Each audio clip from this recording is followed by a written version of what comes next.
धृतराष्ट्राची पत्नी गांधारी ही परम विष्णुभक्त होती. लहान असतानाच तिने आपल्या तपश्चर्येद्वारे रुद्राला प्रभावित केले होते आणि 100 मुले जन्माला घालण्याचे वरदान मिळवले होते.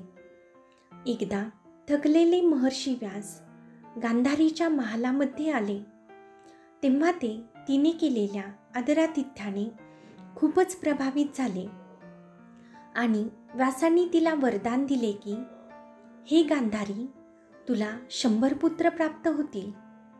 तेव्हा गांधारी त्यांना म्हणाली की, महर्षी, मला 100 पुत्र प्राप्त होतील असे वरदान भगवान शंकरांनी अगोदरच दिले आहे. मला माझे स्वामी धृतराष्ट्र यांना कर्तृत्व आणि सामर्थ्यामध्ये बरोबरी असणारे असे 100 पुत्र हवे आहेत. तेव्हा महर्षी व्यास म्हणाले की, गांधारी, तुला तुझ्या स्वामी धृतराष्ट्र याच्या कर्तृत्व आणि सामर्थ्यामध्ये बरोबरीचे 100 पुत्र प्राप्त होतील. धृतराष्ट्र ज्येष्ठ असूनही तो जन्मताच अंध असल्याने त्याचा लहान भाऊ पांडूचा राज्याभिषेक करण्यात आला. त्यामुळे धृतराष्ट्राला नेहमीच आपल्या आंधळेपणाची खूप चीड येत असे. धृतराष्ट्राची इच्छा होती की आपल्या लहान भावाच्या आधी आपल्यालाच पहिले मूल व्हावे, कारण नवीन पिढीमध्ये जन्माला आलेला पहिला मुलगा हाच राजा बनला असता. गांधारी ही कुंतीच्या अगोदर गर्भवती राहिली होती, परंतु तिकडे जंगलामध्ये कुंतीने मंत्रबलाने युधिष्ठिराला जन्म दिला. परंतु गांधारीला इकडे हस्तिनापुरामध्ये गर्भवती होऊन 9 महिन्याचे 10 महिने झाले, 10 महिन्याचे 11 महिने झाले, परंतु प्रसूती झालीच नाही. तिच्या अगोदर कुंतीला पुत्र झाल्याचे जेव्हा कळले तेव्हा गांधारी आणि धृतराष्ट्र खूपच अस्वस्थ झाले. 12 महिन्यानंतर ही गांधारी मुलांना जन्म देऊ शकली नाही. गांधारीने विचार केला, हे मूल जिवंत आहे की नाही, असे का होत आहे. शेवटी हताश होऊन तिने आपल्या पोटावर वार केले, परंतु काहीही झाले नाही. मग तिने एका सेवकाला तिच्या पोटावर काठीने मारहाण करण्याची आज्ञा दिली. त्यानंतर तिचा गर्भपात झाला.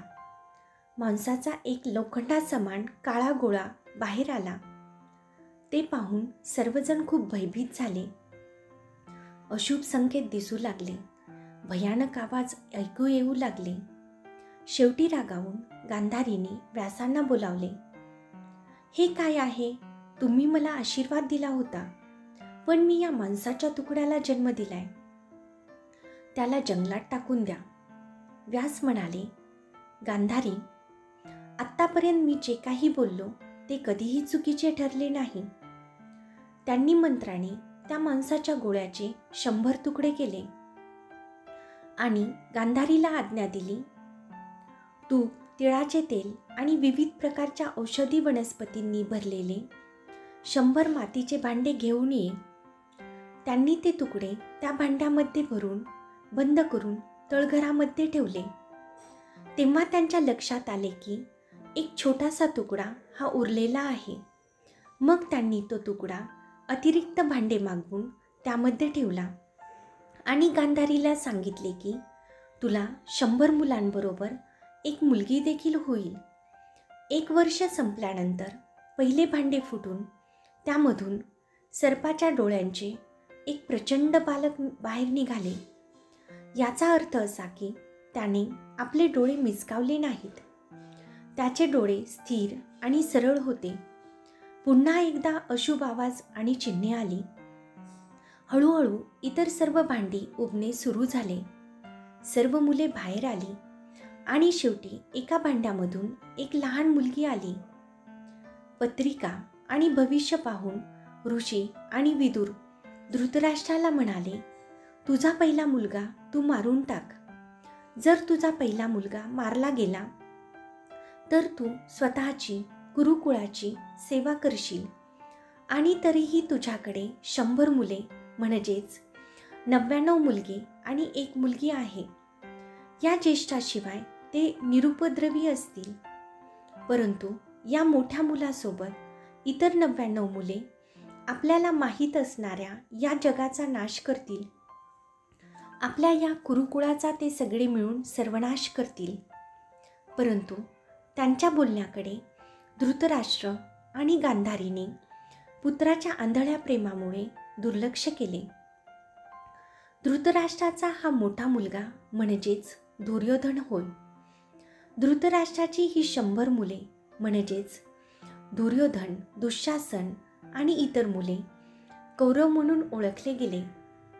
तर मुलीचे नाव दुश्शला ठेवले गेले. त्यानंतर हस्तिनापूरच्या राजवाड्यामध्ये दुर्योधन आपल्या 100 भावंडासह मोठा झाला. तर इकडे जंगलामध्ये पांडव मोठे झाले. कौरवांना अजून एक भाऊ होता.